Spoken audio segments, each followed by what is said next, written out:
அனைவருக்கும் வணக்கம். கோடை விடுமுறை முடிந்து பள்ளிகள் ஜூன் 2ஆம் தேதி திறக்கப்படும் என அமைச்சரான அன்பில் மகேஷ் பொய்யாமொழி ஏற்கனவே அறிவித்திருந்த நிலையில் திடீர் மாற்றம் குறித்து முக்கியமான அறிவிப்பு ஒன்று வெளியாகியுள்ளது. இது குறித்து விரிவாக தெரிஞ்சுக்கணும்னா இந்த வீடியோவை கடைசி வரைக்கும் ஸ்கிப் பண்ணாமல் முழுமையாக பாருங்கள். இந்த வீடியோக்குள்ளே போகிறதுக்கு முன்னாடி இந்த வீடியோக்கு ஒரு லைக் பட்டனை ப்ரெஸ் பண்ணிடுங்க. நீங்கள் இது வரைக்கும் என்னோட சேனலை சப்ஸ்கிரைப் பண்ணாமல் இருந்தீங்கன்னா மறக்காமல் சப்ஸ்கிரைப் பண்ணிக்கோங்க. கூடவே அந்த பெல் சிம்லையும் மறக்காமல் கிளிக் பண்ணிக்கோங்க. சரி, வாங்க இப்போ நாம் வீடியோக்குள்ளே போகலாம்.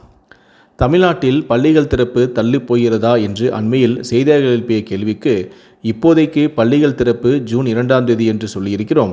அந்த நேரத்தில் வெயிலின் தன்மையை பார்த்து தமிழக முதல்வர் அலுவலகத்தில் வானிலை குறித்து பிரத்யேக குழு அமைக்கப்பட்டு செயல்பட்டு வருகிறது. அவர்கள் சொல்வதை பொறுத்து பள்ளிகள் திறப்பு குறித்து முடிவெடுக்கப்படும் என அன்பில் மகேஷ் பொய்யாமொழி ஏற்கனவே தெரிவித்திருந்தார். தமிழகம் முழுவதும் பல்வேறு இடங்களில் கோடை வெயில் சுற்றரித்து வந்தாலும் பல இடங்களில் மழை பெய்து வருகிறது. இதனால் வெயிலின் தாக்கம் சற்று குறைவாகவே உள்ளது. இதன் காரணமாக கடந்த சில நாட்களுக்கு முன்பு ஜூன் 2ஆம் தேதி பள்ளிகள் திறப்பில் எந்தவிதமான மாற்றம் இல்லை என பள்ளி கல்வித்துறையும் அறிவித்திருந்தது. இந்த நிலையில்தான் ஒரு முக்கியமான அறிவிப்பு ஒன்று வெளியாகியிருக்கிறது. அதாவது, இந்தியாவில் கொரோனாவின் பாதிப்பு எண்ணிக்கையானது 1009ஆக உயர்ந்துள்ளது. 7 பேர் உயிரிழந்துள்ளனர். கேரளாவில் 430 பேரும், மகாராஷ்டிராவில் 209 பேரும், டெல்லியில் 104 பேரும், குஜராத்தில் 83 பேரும், கர்நாடகாவில் 47 பேரும், உத்தரப்பிரதேசத்தில் 15, மேற்கு வங்காளத்தில் 12 என இவ்வளவு பேர் கொரோனாவால் பாதிக்கப்பட்டுள்ளதாக தகவல்கள் தெரிவிக்கின்றன. மேலும் கோவிட் காரணமாக மகாராஷ்டிராவில் 4 இறப்புகளும், கேரளாவில் 2 இறப்புகளும், கர்நாடகாவில் 1 மரணமும் ஏற்பட்டுள்ளதாக அதிகாரிகள் உறுதிப்படுத்தியுள்ளனர்.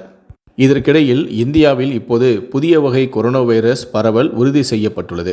குறிப்பாக தமிழகத்தில் கண்டறியப்பட்டுள்ள புதிய NP1.8.1 வேரியண்டானது வேகமாக பரவும் வாய்ப்பு இருப்பதாகவும் வல்லுநர்கள் எச்சரித்துள்ளனர். தமிழகத்தில் இப்போது கண்டறியப்பட்டுள்ள NP1.8.1 பெரிய ஆபத்தை ஏற்படுத்துவதாக தெரியவில்லை. அதே நேரம் இந்த வேரியண்டில் உள்ள புரதத்தில் கணிசமான மாற்றங்களும் தென்படுகின்றன. இதனால் இந்த கொரோனா வேரியண்டால் வேகமாக பரவும் முடியும். மேலும் மற்ற வேரியண்டுகளை காட்டிலும் இவை தடுப்பூசியில் இருந்தும் தப்பிக்க வாய்ப்பும் அதிகம். இப்போதைக்கு அரசு சார்பில் வேக்சின் போட அறிவுறுத்தப்படவில்லை. இருப்பினும் சில மருத்துவர்கள் மீண்டும் வைரஸ் பரவுவதால் இணை நோய் இருப்போர் முன்னெச்சரிக்கை நடவடிக்கையாக வேக்சின் போட்டுக் கொள்ளலாம் என அறிவுறுத்தியிருக்கிறார்கள். மீண்டும் இந்தியா முழுவதும் கொரோனா வைரஸ் பரவல் அதிகரித்துள்ளதால் பள்ளிகள் திறப்பு தேதியில் மாற்றம் ஏற்படுமோ என பலரும் தற்போது கேள்விகளை எழுப்பியும் வருகிறார்கள். மேலும் கொரோனா அதிகரிப்பு காரணமாக முகக்கவசம் அணிவது அவசியம் என்று சமூக வலைதளங்களில் தகவல் வெளியானதை அடுத்து தமிழ்நாடு அரசு சார்பில் முகக்கவசம் தொடர்பாக எந்த அறிவிப்பும் வெளியிடப்படவில்லை என பொது சுகாதாரத்துறை இயக்குனர் விளக்கமும் அளித்திருக்கிறார். தமிழ்நாட்டில் கொரோனா தொற்று எண்ணிக்கை குறைவாக இருப்பதால் பொதுமக்கள் யாரும் அச்சப்பட வேண்டியதில்லை எனவும் அவர் கூறியிருக்கிறார்.